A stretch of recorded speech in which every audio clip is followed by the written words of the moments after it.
دوستو ہوائی جہاز ایک ایسی ایجاد ہے جس نے انسان کو ترقی کی بلندیوں تک پہنچایا ہے۔ ہوائی جہاز کی ایجاد سے پہلے انسان کو ایک ملک سے دوسرے ملک پہنچنے میں کئی دن کئی ہفتے لگ جایا کرتے تھے، لیکن ہوائی جہاز کی ایجاد کے بعد ایک ملک سے دوسرے ملک کا سفر بہت ہی آسان اور تیز ہو گیا ہے۔ ہوائی جہاز کی ایجاد کے حوالے سے یہ کہا جاتا ہے کہ دنیا کا پہلا ہوائی جہاز بنانے کا تجربہ دو امریکی انوینٹرز رائٹ برادرز نے 1903 میں کیا تھا، حالانکہ یہ بات درست نہیں ہے۔ رائٹ برادرز سے پہلے بھی بہت سے لوگ ہوائی جہاز کا کانسیپٹ دنیا کو دے چکے تھے اور ہوائی جہاز بنانے اور اڑانے کی کوشش بھی کر چکے تھے۔ دوستو آپ میں سے بہت کم لوگ یہ بات جانتے ہوں گے کہ ہوائی جہاز اڑانے کا پہلا تجربہ ایک مسلمان نے کیا تھا۔ اب وہ مسلمان شخص کون تھے میں آپ لوگوں کو بعد میں بتاؤں گا۔ سب سے پہلے رائٹ برادرز کے بارے میں جان لیتے ہیں، جن کے بارے میں مشہور ہے کہ انہوں نے دنیا کا پہلا ہوائی جہاز بنایا تھا۔ ولبر رائٹ اور اورول رائٹ کو عام طور پہ رائٹ برادرز کے نام سے یاد کیا جاتا ہے۔ ولبر رائٹ 1867 اور اورول رائٹ 1871 میں پیدا ہوا تھا۔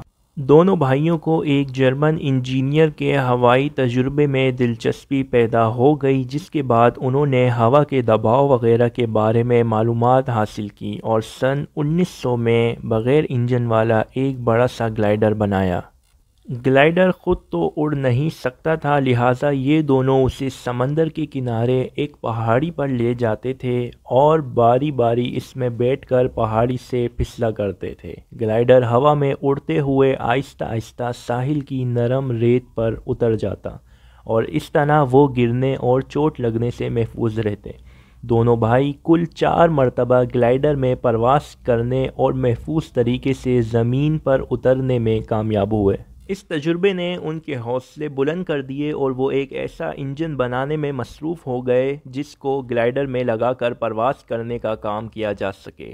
مسلسل کوششوں کے بعد وہ ایک ایسا ہوائی جہاز بنانے میں کامیاب ہو گئے جس کی طاقت 4 سلنڈرز 12 ہارس پاور کے انجن سے حاصل کی گئی تھی۔ پائلٹ سمیت اس ہوائی جہاز کا وزن 750 پاؤنڈ تھا۔ دونوں بھائی اس ہوائی جہاز کو 17 دسمبر 1903 کے دن یہ اس ہوائی جہاز کو اس مقام پر لے گئے جہاں یہ دونوں بھائی برسوں سے گلائڈر اڑانے کی کوششیں کر رہے تھے۔ جب انجن لگا ہوا ہوائی جہاز تیار ہو گیا تو وہ اسے پہاڑ پر لے گئے تاکہ اسے اڑانے کے لیے دھکا دے کر پہاڑی سے نیچے گرا سکیں۔ اس وقت تک رن وے کا کوئی تصور نہیں تھا، بس ہوائی جہاز کو اسی طرح سے اڑایا جا سکتا تھا۔ اورول رائٹ ہوائی جہاز پر سوار ہوا، انجن سٹارٹ کیا گیا، ولبر نے جہاز کو دھکا دیا۔ دونوں بھائیوں کی حیرت کی انتہا نہ رہی کہ ان کا جہاز ہوا میں موجود رہا اور پرواز کرتا ہوا آرام سے ریت پر اتر گیا۔ یہ پرواز صرف 12 سیکنڈ تک جاری رہی اور اس نے 120 فٹ کا فاصلہ طے کیا۔ اس کے بعد دونوں بھائی یورپ چلے گئے اور مختلف ممالک میں ہوائی جہاز اڑا کر دکھایا۔ امریکہ واپس آئے تو حکومت نے ان سے $30,000 میں ایک ہوائی جہاز خریدا۔ فوج میں باقاعدہ ایوییشن یعنی ہوا بازی کا اسکول کھولا گیا جس میں اورول کو ٹیچر کا عہدہ دیا گیا۔ ولبر ٹائیفائڈ کے مرض میں مبتلا ہو کر 30 مئی 1912 کو انتقال کر گیا، جبکہ چھوٹے بھائی اورول کا انتقال 30 جنوری 1948 کو ہوا۔ تو دوستو یہ تو تھی رائٹ برادرز کے تجربے کی داستان۔ اب ہم آپ کو بتاتے ہیں کہ اصل میں ہوائی جہاز بنانے اور اڑانے کا پہلا تجربہ کس نے اور کب کیا۔ جس نے یہ پہلا تجربہ کیا اس کا نام عباس ابن فرنس ہے۔ دوستو اس نے سب سے پہلے دنیا کو ہوائی جہاز کا تصور دیا۔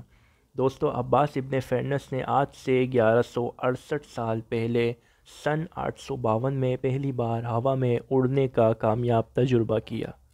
مختلف تاریخ کی کتابوں کے مطابق عباس ابن فرنس نے لکڑی کے ڈھانچے، ریشم کے کپڑے اور چیل کے پروں سے ایک گلائڈر بنایا تھا۔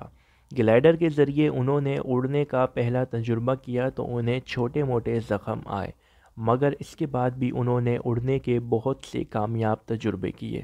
عباس ابن فرنس تجربوں سے سیکھنے والے شخص تھے۔ وہ اپنے اڑنے کے ہر تجربے کے بعد اپنے اس گلائڈر کو مزید بہتر بنانے کی کوشش کرتے۔ بدقسمتی سے عباس ابن فرنس اپنے آخری تجربے میں زمین پر واپس اترتے ہوئے شدید زخمی ہو گئے، مگر اس تجربے سے بھی انہوں نے سیکھا اور پرندوں پر غور کرتے ہوئے بتایا کہ پرندے جب بھی اڑان بھرنے کے بعد زمین پر اترتے ہیں تو وہ پہلے اپنے جسم کا پچھلا حصہ زمین پر اتارتے ہیں، جس سے اپنی رفتار کم کرنے اور آسانی سے اترنے میں مدد ملتی ہے۔ عباس ابن فرنس اپنے آخری تجربے سے پہلے یہ بات نہیں جانتے تھے، اسی وجہ سے وہ اپنے اس گلائڈر میں کوئی ایسا انتظام نہ کر سکے جس کی مدد سے وہ اس اصول کے تحت زمین پر اتر پائیں۔ عباس ابن فرنس کو شدید زخم آئے اور وہ اس تجربے کے بعد اپنے گلائڈر کو مزید بہتر بنانے پر کام نہ کر سکے۔ اگر آج ہوائی جہازوں کو رن وے پر اترتے ہوئے غور سے دیکھا جائے تو ہوائی جہاز کا پچھلا حصہ پہلے زمین پر اترتا ہے، یعنی عباس ابن فرنس نے آخری تجربے کے بعد جو بات کہی تھی وہ یہی تھی۔ آج انسان نے اس شعبے میں جتنی ترقی کی ہے، اس کی شروعات عباس ابن فرنس نے کی تھی۔